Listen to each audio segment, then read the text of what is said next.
Kararating ko lang galing sa trabaho. Daming hugasan. Nakakainis talaga ang buhay dito. Pag hindi mo to hinugasan,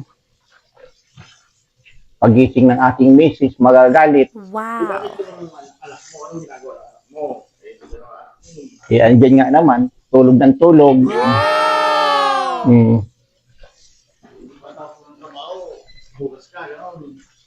Pagkatapos ng trabaho, trabaho na naman. Ayaw ko ng madaming kalat eh. Punta na naman ang Marianas. Bibili naman ng pipino. Paborito ni mama mo yung pipino eh. Wow. Wala ka pang pahinga pag gano'n. Ang pagpahinga, pagpatay na. Wala nang atrasan.